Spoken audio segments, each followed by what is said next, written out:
Welcome to the Fish Room Tank by Tank tour. Today's tank is number 4. This tank consists of a Guppy crossbreeding project.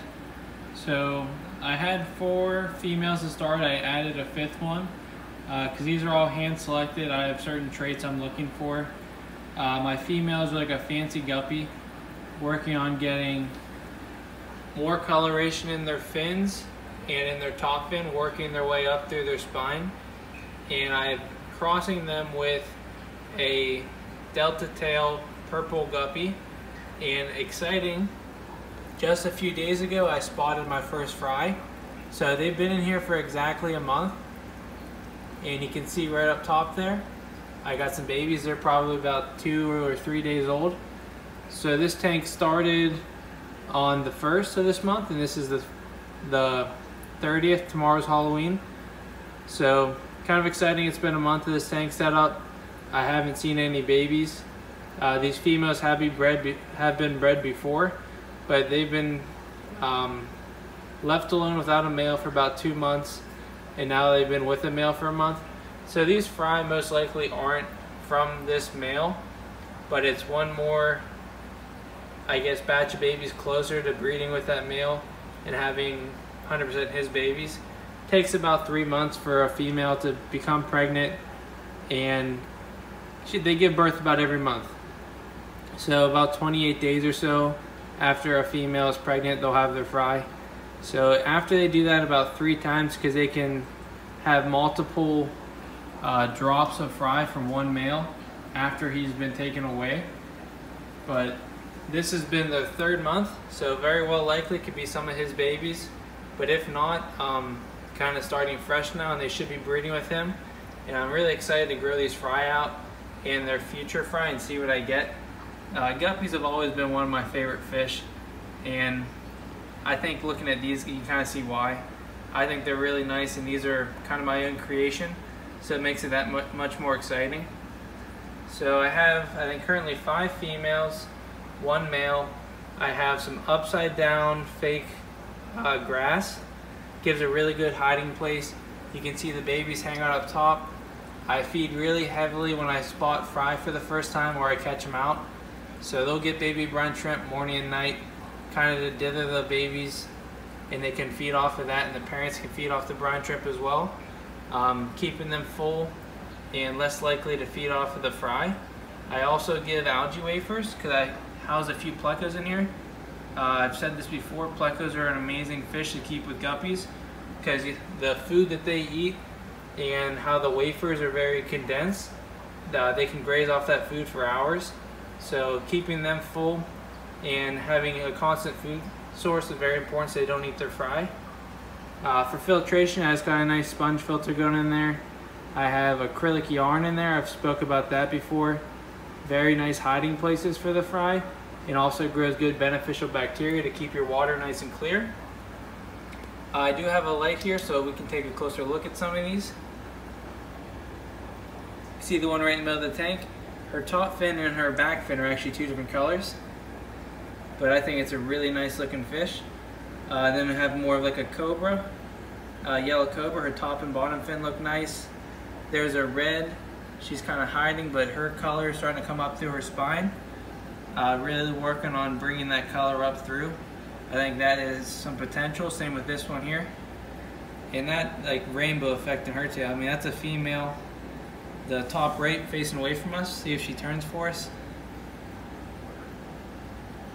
You can kind of see her tail there. I think that fish is very cool, that one on the far right.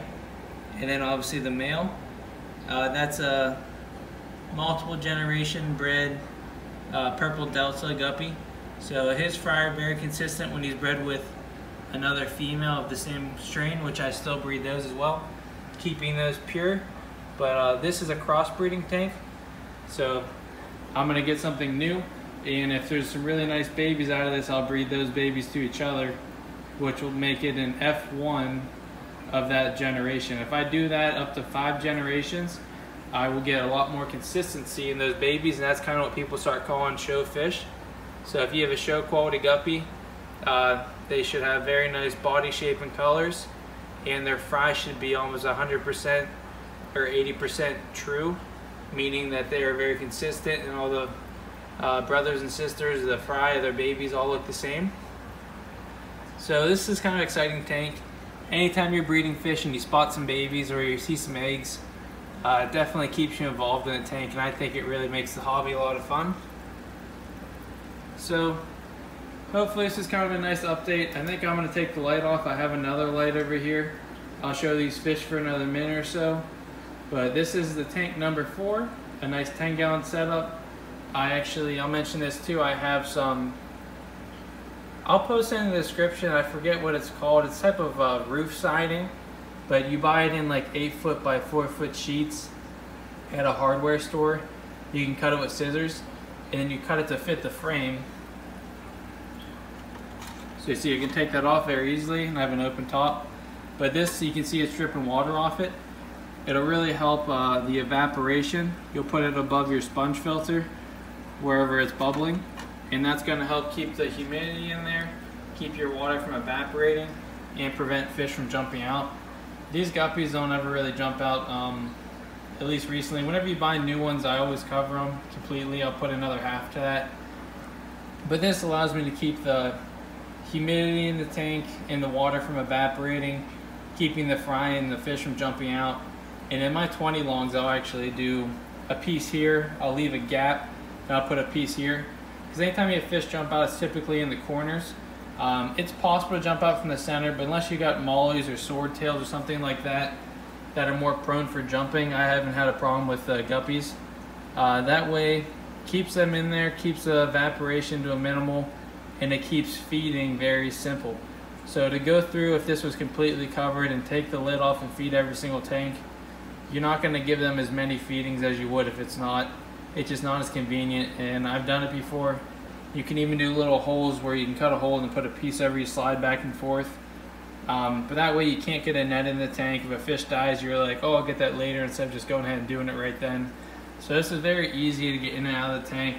When I'm doing water changes, I can just drop the pump in the left side, pump some water out, fill the tank up, do a nice 50% water change once a week or so. But not to get too carried away, here's the tank number 4, and I will post any of the products in this tank in the description, like that acrylic yarn, the fake plants, the lid and tank and sponge filter.